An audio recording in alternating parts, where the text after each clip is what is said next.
In the Fuzzy Memories podcast, we celebrate the good, the rad, and the fugly of the 80s and 90s. We're three latchkey kids who made it out alive. And in each episode, we break down all the culture that popped, 1 year at a time. Whether it's the birth of legends... I'm Lyme disease free today, and I have Whitney Houston and MTV to thank. Or audacious moves. Imagine also the poor Golden Gate Bridge. You turn 75 and people have a party on you. Yep. I don't want that. Or even confusing PSAs. And the stop, drop, and roll. I mean, I assumed as an adult I would catch on fire weekly. All the time! We've got a take that will make you laugh. We've also got thoughts on all sorts of random phenomena and the most unmitigated of golf. Why sharks can't be trusted, people can't be trusted, and rivers can't be trusted. It's collusion. It's of the highest degree. Uh-huh.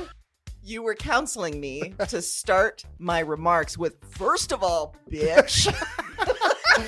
Everyone in that room would have snapped to attention. It's going to be basically coffee lids, shark revenge, and then maybe like Matt Getz. God, we need to do something about him. Join us every other Wednesday to celebrate the hits, the misses, and the misfits of the weirdest decades. If I could tell my 14-year-old self from 1990 that I would be eating in a Cheesecake Factory in Beverly Hills, I'd be like, we did it. We did it, Joe. We did it. Listen and subscribe to Fuzzy Memories on Apple Podcasts, Spotify, and your favorite podcast platform.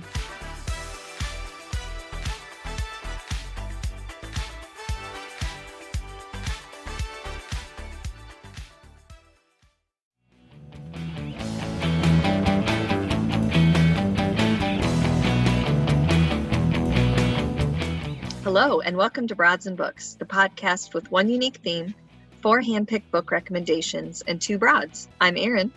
And I'm Amy, and this is a special Broads and Books bonus episode. Today on the Broads Talk Books With, we've got Kate Milliken. I recommended her short story collection, If I'd Known You Were Coming, in episode 26, where we talked about our favorite small press books. Plus, Kate has a novel coming out this month called Kept Animals. So during this, we discovered that Kate is hilarious and fun and the absolute perfect person to talk to right now. Yes, she will make you feel delighted that you spent this half hour with her. Absolutely. You'll find all the books that she talks about in the show notes. And now, here's our interview with Kate Milliken.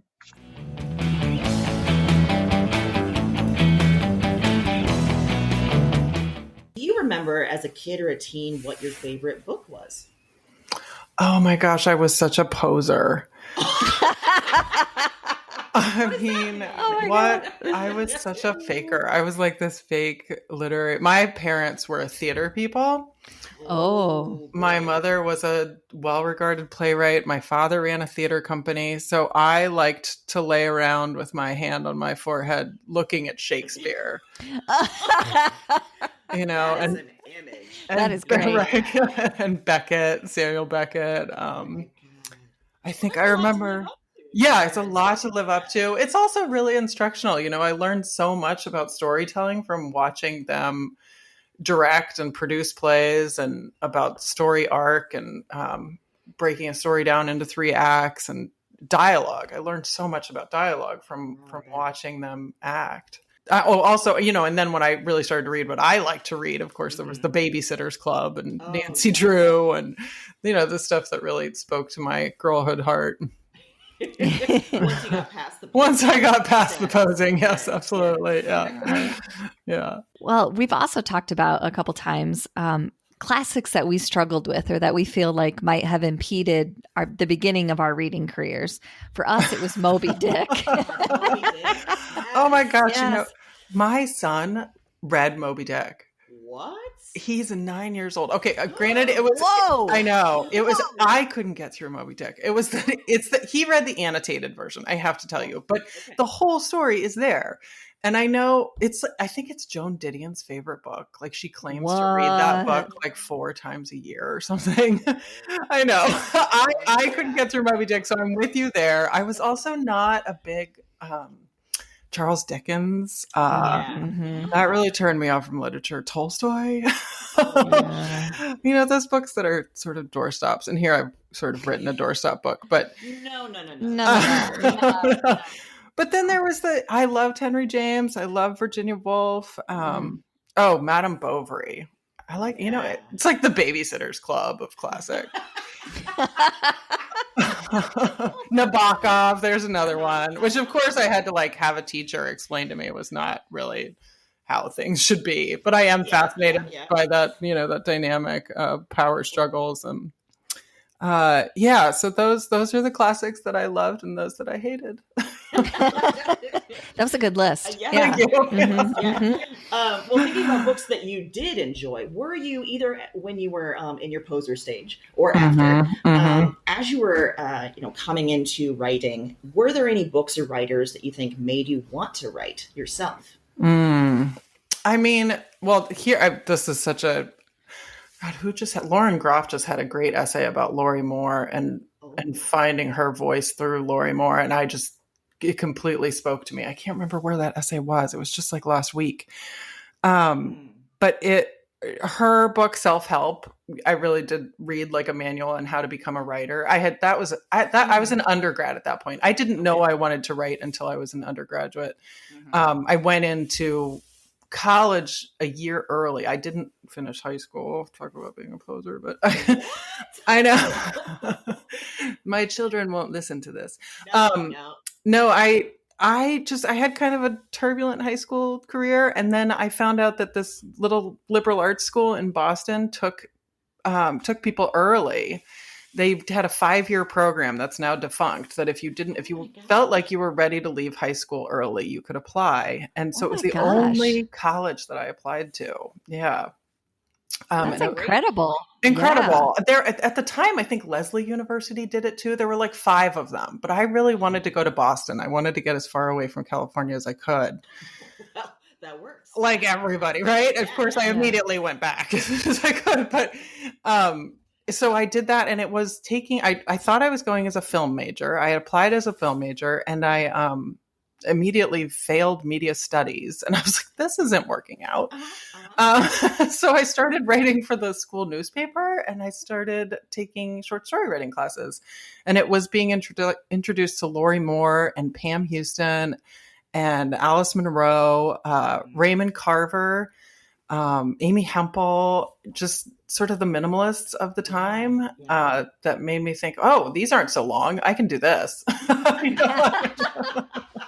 I can write short stories. So I wrote a lot of prose poems. I think I left undergrad I know I did, with a big thesis of poetry, actually. Wow. That I wouldn't even attempt to do now. It's really now my mind can't control itself that well. So yeah. That's cool that you had women writers front and center. Yeah, absolutely. Yeah. And I think that was a big part of what made me want to write was this. I had a great teacher who just took me under her wing and showed me those books. And I think if I hadn't had those female voices right up front, you know, Raymond Carver being the exception, but at the same time, I remember feeling like I was reading Carver to learn how not to live. Instead of like how to write necessarily. It was just sort of like, this is who not to be. Like, learn your lessons from me. And so that was sort of a different reading experience. There was James Joyce, actually, in terms of male writers, continues to be a big influence on me. His story, The Dead, that I feel like I just absolutely steal that arc of a story for everything I do. I just think that the trajectory of putting people in these sort of artificial circumstances of a party or a celebration, and then having them evolve, not because of it, but on the other side of it, like having to sit with themselves. I love that story structure. Thinking a little bit about your reading life now, we're always interested to know, first, how many books are on your to-be-read pile, and if you're willing to share a few.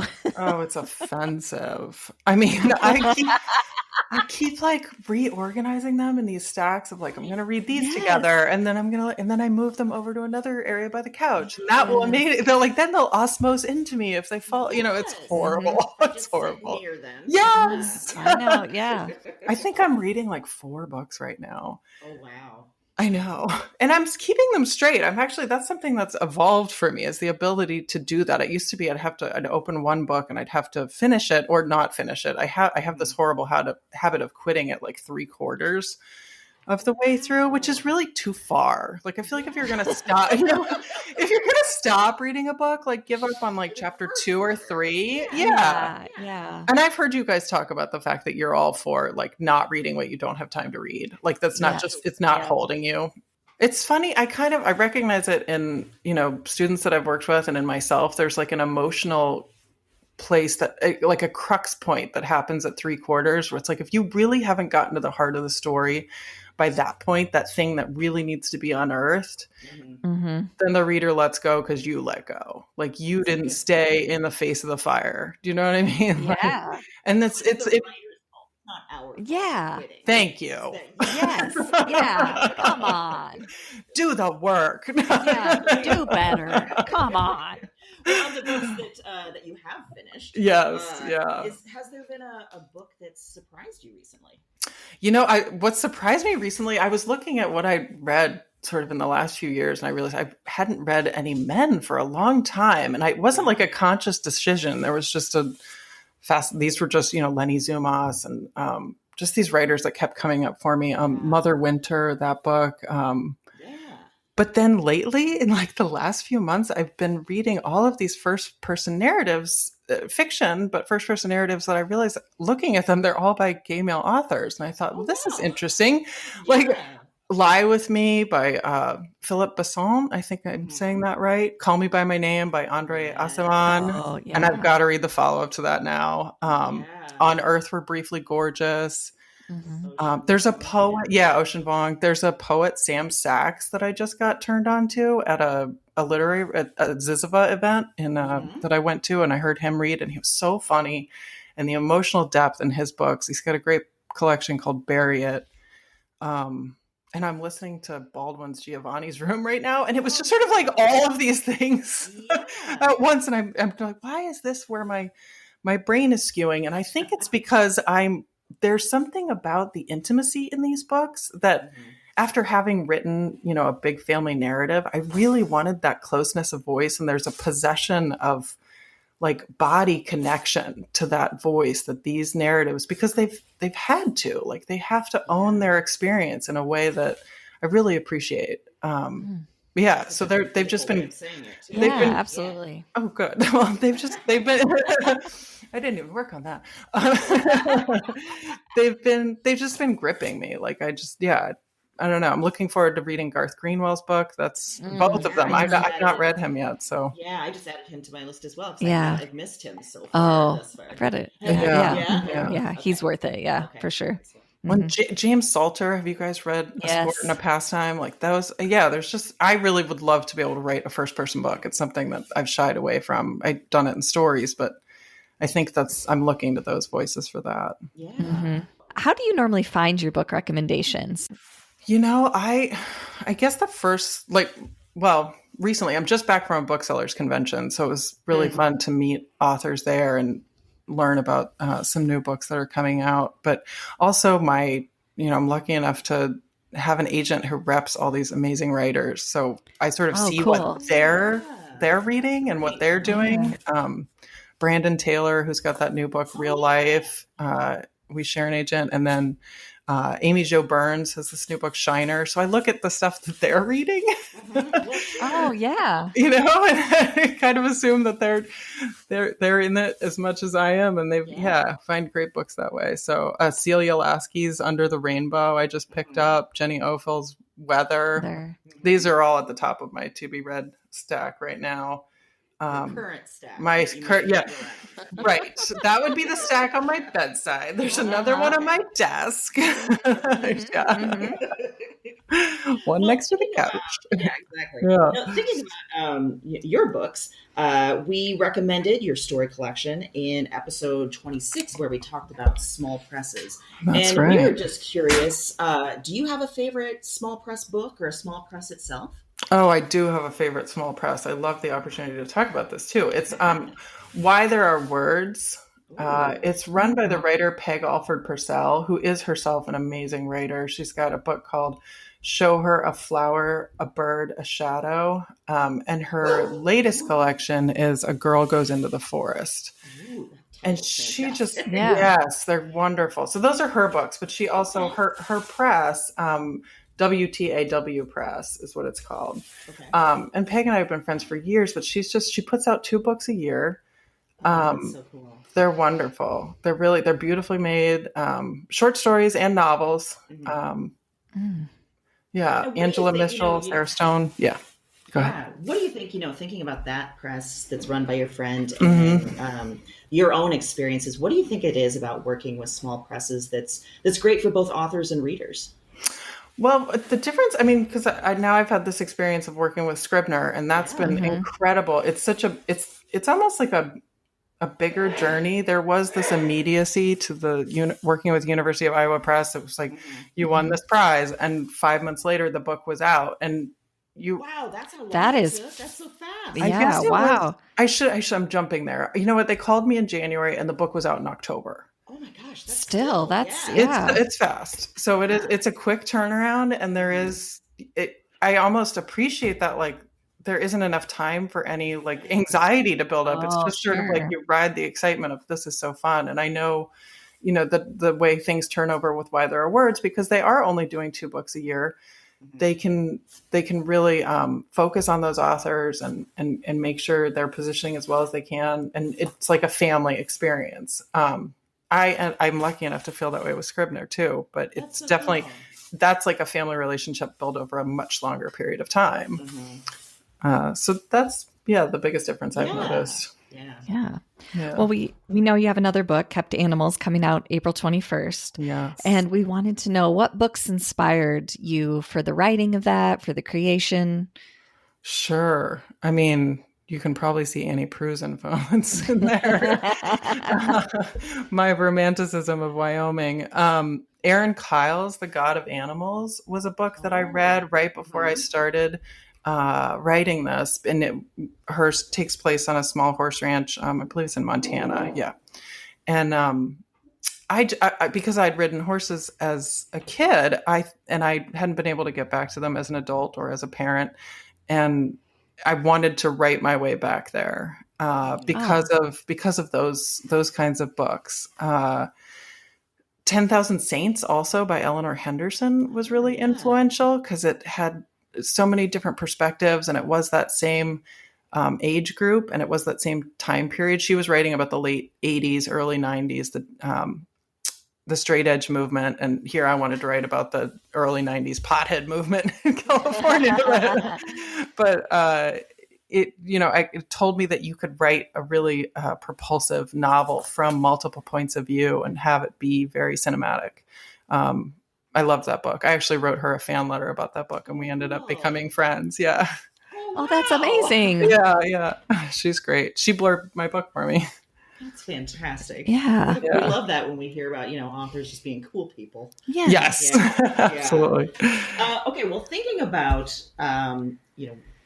meeting with readers in the past, and maybe as you're planning this, hopefully if coronavirus doesn't screw everything up, this coming tour, what do you think? Have you had a particularly memorable or weird fan interaction that you would be willing to share with us? Oh, well, I had a small press book. I don't have any fans.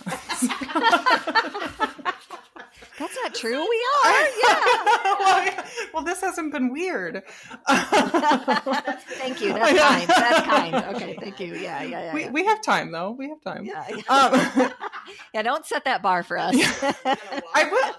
I will say I did have that baptism by fire experience where they send you to an enormous cavernous Barnes and Noble, and nobody shows up. Oh no. Yeah, that was both of the Iowa Award winners. We were in Iowa for the book fair, the festival where they sort of feature you, and then they said, "Well, you should go to Cedar Rapids," and I was like, "Cedar Rapids? Like what?" Yeah, we live in Iowa. Cedar Rapids is not a place. Well, then you know that Barnes and Noble. It was like we went past, it was like cornfield after cornfield, and then there's a Barnes and Noble. I didn't know who was going to come, and nobody did. Well, actually, one person came, and it was a friend of a friend sent him, and it ended up just being the three of us. And he now has a book. Actually, he and I kept in touch.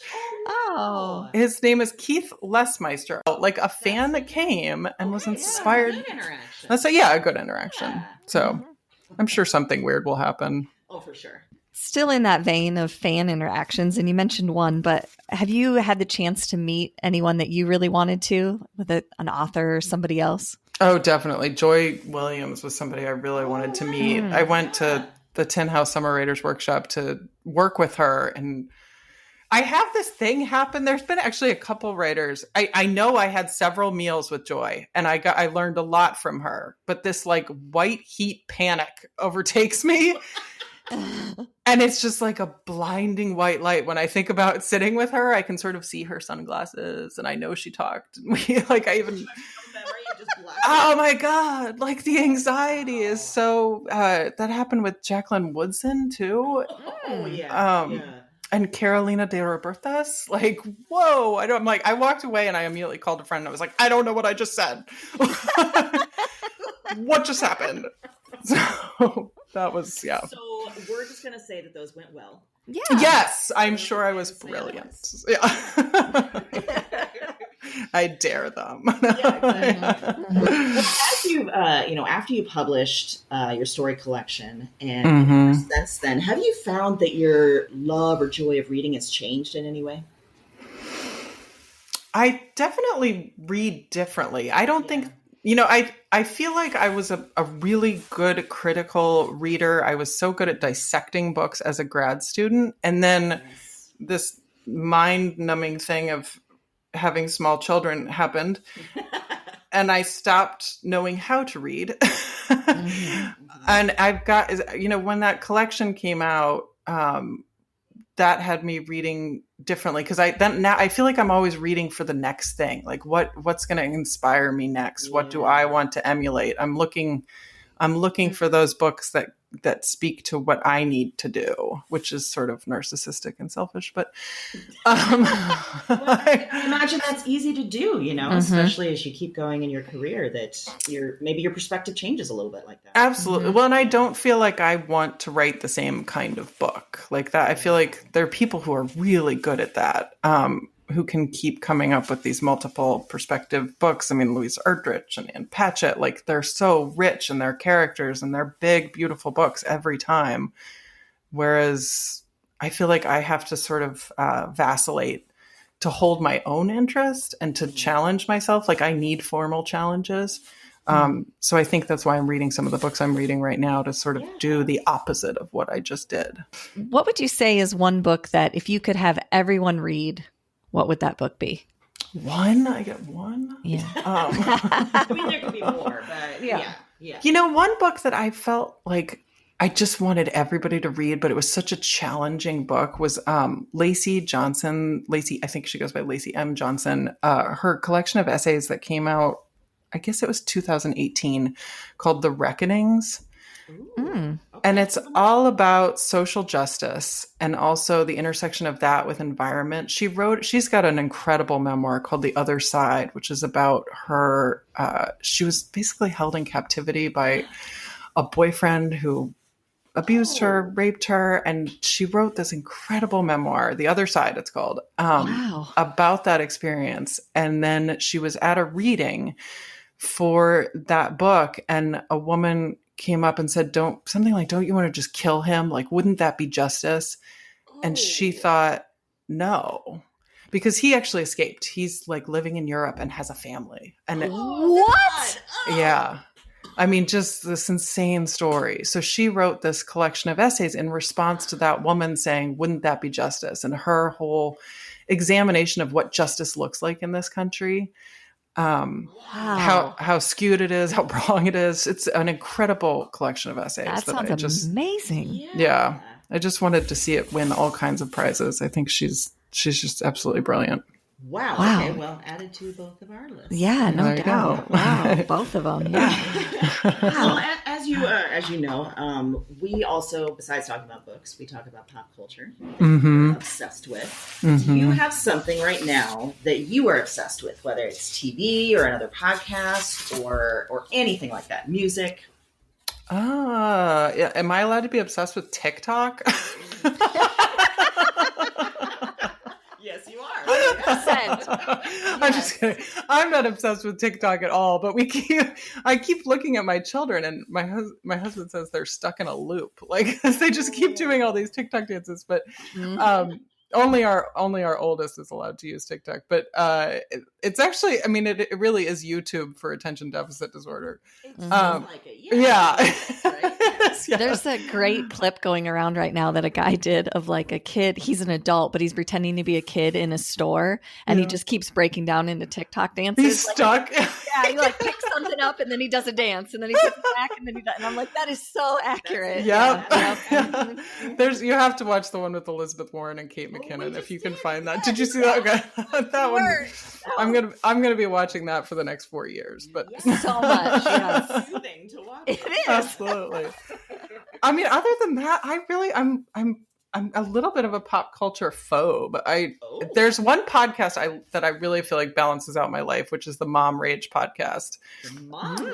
Mom Rage. It's Eden LaPucky, the novelist, and Amelia Morris, and they talk about books, fiction, nonfiction, and they just have these great conversations about having little kids and like trying to balance their lives as women. And it's an excellent podcast. They have great guests. They just had Peggy Ornstein on. And then what is the only? Oh, honestly, like television, I haven't known what to do since Fleabag was over, or Russian Doll. Like I don't know what to do with myself now. So if you guys have any, well, I have a TBR pile I've got to get to. So there's that. We just talked about Fleabag, I think, in our last episode. Yeah. Yeah. It was just after that, it was kind of like mic drop. And Yeah. There's the world before you watched Fleabag, and there's the world after. Yes. Yes. Yeah. Well, that's a bummer. I guess you won't be watching any more TV. No, unless you guys have a recommendation. Like, what are you loving? Gosh. What are you loving, Erin? Well, I mean, Shrill was another one that I loved recently with A.D. Bryant. Yes. Okay, I've got to put that on the list. Yeah. It's actually a real quick My one sister- too, but Yep. really good. Okay, I'm gonna have to watch that. And both seasons are out now, Excellent. so you can get into that. Yeah, that I one. can binge. Oh, good. Yeah, Okay. yeah. Well, while I'm in quarantine, I will. Yeah, there you go. There you go. Well, Kate, those are our questions. Thank you so much. Yeah. We had a great time chatting with you. I hope this first podcast of yours went okay. I think it did. You tell me. Yeah, It went great. It's a Yes. bright white light. Yeah.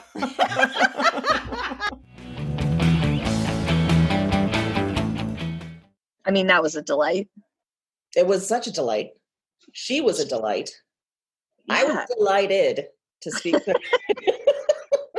I can't use the word delighted enough to describe It starts to that. sound weird. It's like the word sounds weird after you keep saying it. But It it does. still it applies to what just happened. It is. It is. And I love that she was so worried because it was her first podcast interview. Like, first of all, we're touched Yes. that this would be your first Very. podcast interview. That means a lot to us. Mhm. Second of all, you're like a pro, so I don't know what you Yeah. were worried about. You're nailing it. Yeah. I loved how she started off describing herself as a poser in high school.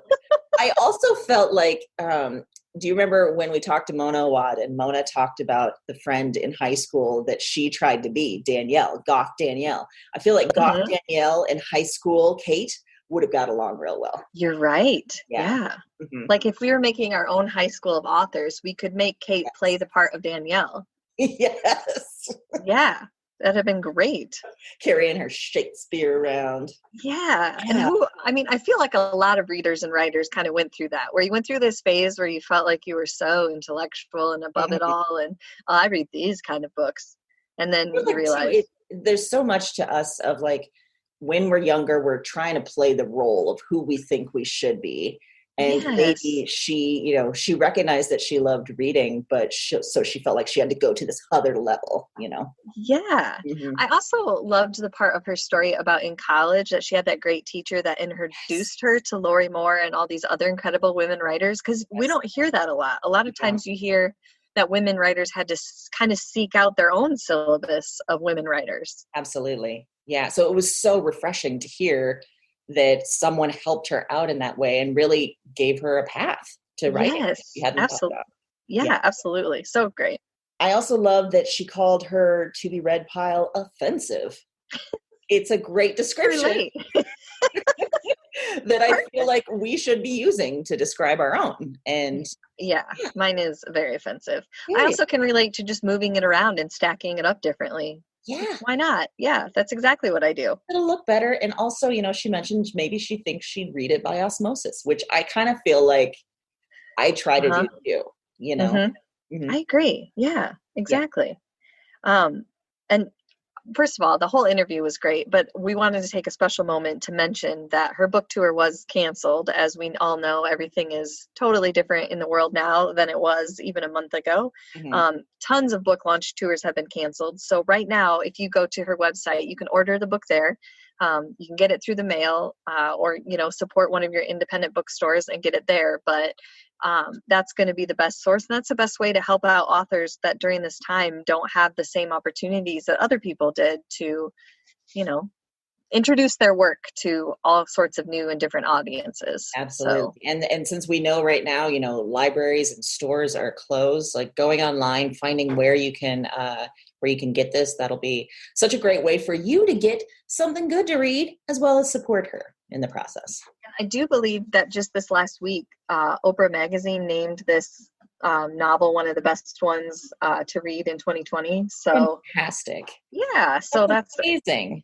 Yeah, huge congratulations, and we agree. So we agree, and also we got to talk to her. So exactly, yes, we love that. I love it when authors are as great as their work. Yes, and so she was such a delight. She was, as we said, she was a delight. A delight. Delight. Well, guess what? We will be back. But in the meantime, you can head to our website, broadsandbooks.com, and check out all of our bonus episodes. It's the perfect time to get listening if you're sitting in, say, quarantine and you need something to do. Absolutely. Like we said, this is a new series of bonus episodes we're providing.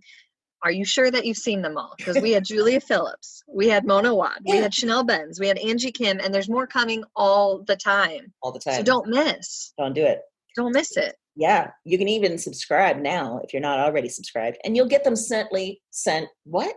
You get them sently, which is a new thing. I tried to just, bridge the two words together. I like it. You're making quarantine words. Yeah. Ooh, that's a great idea. Yeah. We'll develop a whole new lexicon for quarantine. Yes. Including Sently. Yep. If you subscribe, you get them Sently. Yes. Which is sent directly. Thank you for explaining. Yes. You're welcome. Happy reading.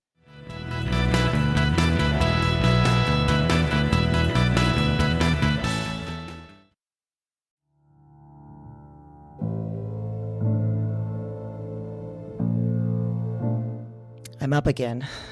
Same night, another dream. Before trying this recording thing, I didn't remember much of anything of these dreams. I didn't remember much from any of the women. And one night of doing this, and it's broken things open. The dreams they're in me, and they're coming out of me, and talk to me. I am not broken. I am the most whole, most real. Cause their despair. I wait for the word. Witch. Look at the mad woman in her cage. She was a woman with holes inside her. That was the heaviest factor, the final evidence, the heart of the issue. Somehow, you understand this. You hear me. Wherever you are, whatever this is, This isn't a dream journal anymore. It's not. It's just fact. Because now this is some sort of record. What are these dreams? maybe there's a better question. Who are these women?